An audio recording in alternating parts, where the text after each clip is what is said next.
Yo les postos, c'est Sacha, bienvenue dans cette nouvelle vidéo Mercato et on commence avec le Paris Saint-Germain qui entre dans la danse et dans la course pour Hakimi. En quête d'un latéral droit pour compenser le départ annoncé de Thomas Meunier, le Paris Saint-Germain a coché le nom d'Achraf Hakimi, prêté par le Real Madrid au Borussia Dortmund. L'international marocain va affoler les plus grands clubs européens lors du prochain mercato estival. Mon objectif principal, c'est toujours de rester à Paris, mais pour l'instant c'est assez calme. Malheureusement pour Thomas Meunier, la prolongation de son contrat qui court jusqu'en juin prochain ne devrait pas arriver. Résultat, le Paris Saint-Germain va rapidement devoir se pencher sur son successeur et Leonardo a une petite idée sur l'identité de celui-ci. Le PSG s'intéresse à Hakimi, un latéral moderne qui plaît à Leonardo. En effet, Calcio Mercato nous apprend que le directeur sportif parisien lorgne sur Achraf Hakimi, 21 ans, prêté depuis l'été 2018 au Borussia Dortmund. Le latéral droit marocain a enchaîné les performances de qualité en Allemagne avec les marsupiaux de Lyon de l'Atlas, a tout de même réussi à marquer 13 buts et délivrer 17 passes décisives en 65 matchs. Depuis le coup d'envoi de l'exercice, Hakimi compile 7 réalisations pour 10 offrandes en 37 rencontres. Une progression statistique notable. S'il brille offensivement, Hakimi a toutefois les défauts de ses qualités. Comme la plupart des latéraux modernes, le marsupial marocain a encore de gros progrès à réaliser sur les phases défensives. Une faiblesse largement rectifiable avec l'accumulation des matchs de haut niveau, d'autant que le football très offensif pratiqué en Bundesliga ne lui permet pas forcément d'axer son travail sur cet aspect de son jeu. Pas de quoi refroidir Leonardo toutefois, c'est toujours bouché au Real Madrid, une concurrence qui est très forte, alors qu'il va revenir du côté de la Maison Blanche dans les prochaines semaines. Hakimi n'est pas encore certain de reposer définitivement ses valises à Madrid. En dépit de ses belles performances avec le Borussia Dortmund, il lui sera compliqué de prétendre immédiatement à une place de titulaire dans le 11 de départ de Zinedine Zidane, chassé gardien de Daniel Carvajal depuis 2013, un problème majeur qui pourrait inciter le principal intéressé, dont le rêve est de s'imposer au Real Madrid, d'aller voir ailleurs. Une nouvelle fois, Paris, où une place va se libérer, a les arguments pour lui permettre de prendre de l'épaisseur, mais aussi le Bayern, la Juventus et Chelsea également dans le coup, une concurrence acharnée qui pourrait faire envoler les prix, alors que le joueur dont le contrat expire en juin 2022 avec le Real Madrid est estimé à 60 millions d'euros, un tarif élevé mais logique pour une des plus grandes promesses mondiales à son poste. Willian approché par Paris, il répond. Willian, en fin de contrat avec Chelsea et pisté notamment par le Paris Saint-Germain, s'est exprimé au sujet de son avenir. Il n'est pas habituel qu'un joueur du talent de Willian arrive en fin de contrat. Pourtant, tout porte à croire que le Brésilien se dirige vers un départ de Chelsea. Selon les informations, Leonardo apprécierait beaucoup son profil et voudrait l'attirer au Paris Saint-Germain. La concurrence est féroce pourtant puisque le FC Barcelone, Arsenal ou Tottenham ou encore la Juventus seraient également sur les traces de l'ailier de 31 ans. Pour le moment, je n'ai pas d'offre de la part d'autres équipes. Dans un entretien accordé à ESPN Brésil, Willian a expliqué n'être actuellement en contact avec aucun club autre que Chelsea, avec qui les négociations auraient d'ailleurs tourné court. Il cite « Est-ce que je parle avec d'autres clubs ? La seule négociation a été avec Chelsea sur la prolongation de contrat », a expliqué l'ailier brésilien. « Finalement, c'est devenu impossible parce que j'ai demandé un contrat de 3 ans et eux ne m'offrent que 2 ans. Pour le moment, je n'ai pas d'offre de la part d'autres équipes. » Rocco Commisso, président et propriétaire de la Fiorentina, s'est exprimé au sujet de la situation contractuelle de Federico Chiesa. La Serie A est le terrain de chasse favori de Leonardo, et pour renforcer le Paris Saint-Germain, il aurait plusieurs talents dans le viseur. C'est notamment le cas de Federico Chiesa, qui a seulement 22 ans et déjà une valeur sûre du championnat italien. Le PSG doit toutefois faire face à la forte concurrence de la Juve et de l'Inter, mais également de clubs étrangers comme Manchester United. Il ne faut pas oublier son club, de la Fiorentina, qui ne souhaite pas s'en séparer de sitôt. Pas simple toutefois de boucler la prolongation de Federico Chiesa en pleine crise sanitaire. La prolongation de Chiesa, on verra. Pour signer des contrats, on doit se voir et pour le moment, nous ne pouvons même pas nous asseoir l'un à côté de l'autre, a confié Rocco Commisso, patron de la Fiorentina. Est-ce une bonne nouvelle pour le Paris Saint-Germain ? D'après le Corriere dello Sport, pas de prolongation en vue. Ce que je souhaite est que la Fiorentina devienne un club où les joueurs ont envie de rester. Pour le moment, pensons à la santé, c'est le plus important. Donc on verra pour ce feuilleton cet été. Suite aux révélations de certains médias espagnols, on peut déduire dans quel cadre se négociera l'échange Neymar-Griezmann. Analyse. Selon certains médias espagnols, le FC Barcelone, qui envisage en dernier recours de proposer Antoine Griezmann au Paris Saint-Germain dans le deal Neymar, aurait déterminé le prix auquel il souhaitait valoriser l'attaquant français dans l'opération.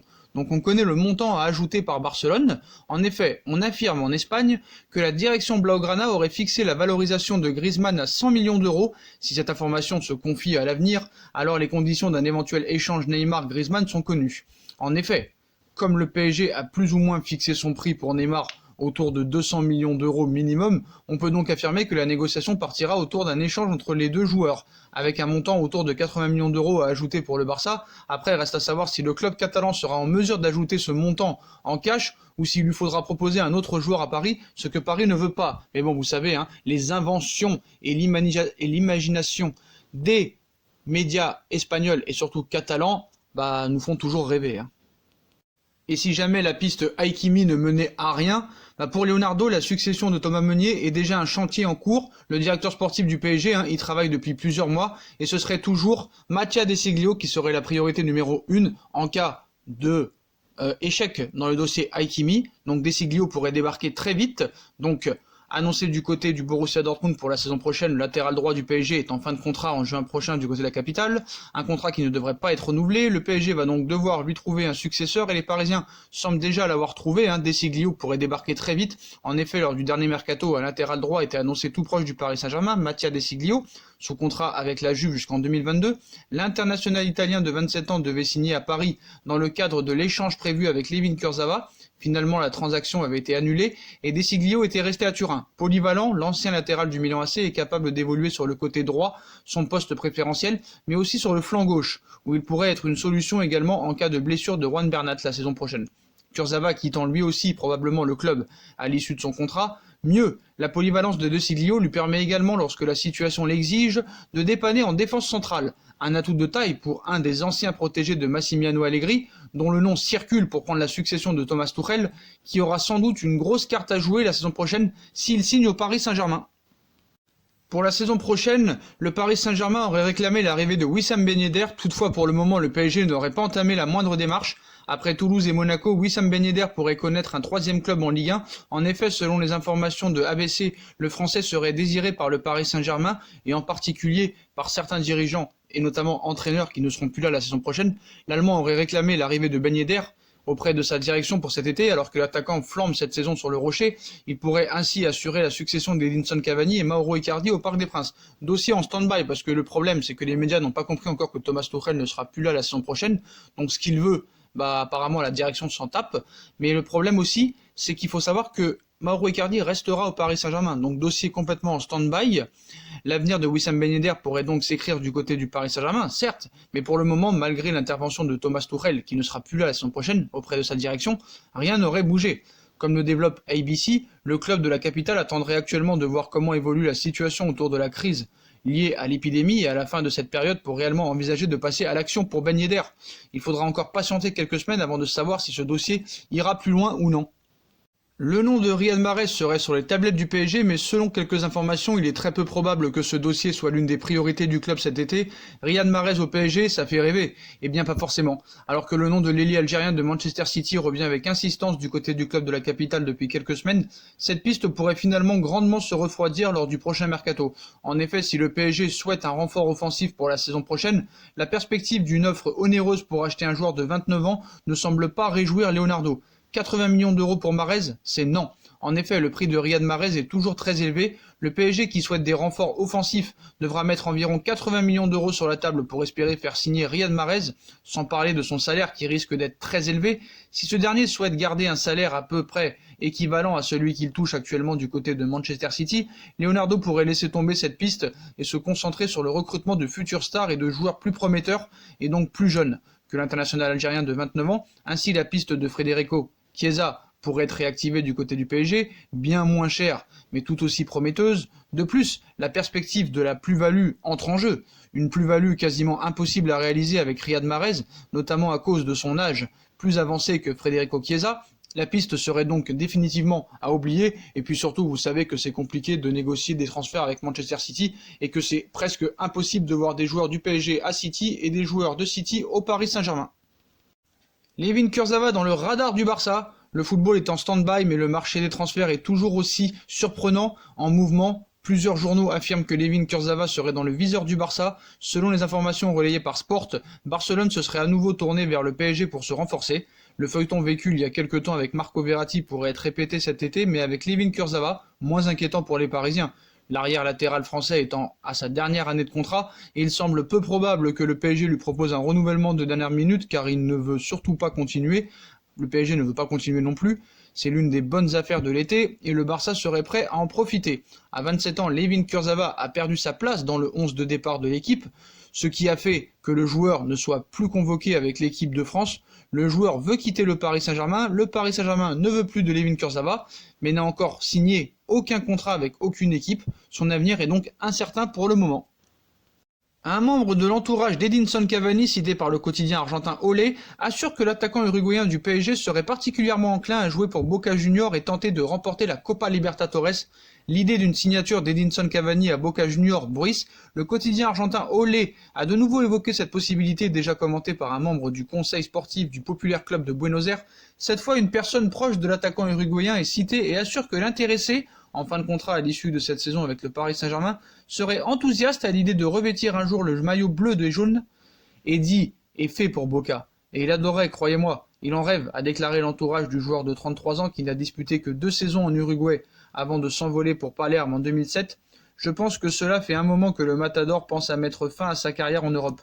Dans ce cas, Boca est la meilleure option. Peut-on également lire dans les colonnes du journal publié hier soir, remporter la Copa Libertadores. Voilà l'objectif de Edinson Cavani. Cette même source affirme aussi que son coéquipier Leandro Paredes, formé à Boca Juniors entre 2010 et 2014, a une certaine influence dans sa réflexion sur son avenir. Il lui dit ce que c'est d'entrer à la Bombonera quand l'équipe sort des vestiaires. Il lui parle des gens et ce que représente de gagner la Copa Libertadores avec Boca. Il a joué 3 mondiaux, a gagné une Copa América, plusieurs titres locaux, mais n'a jamais eu cette Libertadores que tous les Sud-Américains veulent entre leurs mains. Y aurait-il un accord de longue date entre le Stade Rennais et le Paris Saint-Germain pour Eduardo Camavinga? Les premières performances d'Eduardo Camavinga en Ligue 1 ont été assez impressionnantes. Le joueur du Stade Rennais serait dans le viseur du Paris Saint-Germain et du Real Madrid, notamment depuis quelques jours où Marca insiste sur le fait que le Real Madrid en ferait l'objectif numéro 1 cet été. Entre l'émancipation de cette épidémie et la crise financière, Leonardo pourrait réaliser un très gros coup. La majorité des clubs de football sont gravement touchés par la crise financière liée à cette épidémie. En manque d'argent, les dirigeants puisent dans les caisses pour rémunérer tous les employés du club. Le Stade Rennais est dans une position délicate et a placé ses salariés en chômage technique comme la plupart des clubs de Ligue 1. Une situation qui obligerait les dirigeants bretons à vendre Eduardo Camavinga rapidement. Le Paris Saint-Germain serait sur le coup. Camavinga pourrait être vendu au Paris Saint-Germain pour 50 millions d'euros. Leonardo pourrait réaliser un énorme coup l'été prochain. Selon les informations de Bernabeu Digital, le Stade Rennais serait prêt à vendre leurs pépites pour une offre située entre 50 et 60 millions d'euros. Cette situation pourrait faire les affaires de Leonardo. Effectivement, Marca a récemment annoncé que le directeur sportif du Paris Saint-Germain se rapprocherait sérieusement d'Eduardo Camavinga, qui ne serait pas opposé à l'idée de rester en France près de sa famille. Le club de la capitale sera-t-il sa prochaine destination? Réponse dans quelques mois bien sûr. Voilà les postos, voilà pour toutes les infos mercato du jour. Comme d'habitude, dites-moi en commentaire ce que vous en pensez. Je compte sur vous pour bombarder la barre de like, on partage, on commente, on s'abonne, on active la petite cloche pour être retenu au courant des vidéos qui vont sortir, à vous abonner, à nous rejoindre sur les réseaux sociaux, Instagram, Facebook, Snapchat, Twitter, ainsi que sur Utip si vous voulez aider à faire évoluer la chaîne en regardant les pubs gratuitement ou en faisant un petit don. N'hésitez pas aussi à vous abonner à ma deuxième chaîne YouTube, No Feeling. Tous les liens seront mis en description. Et n'oubliez pas, le partenariat, les coques de téléphone Naokes.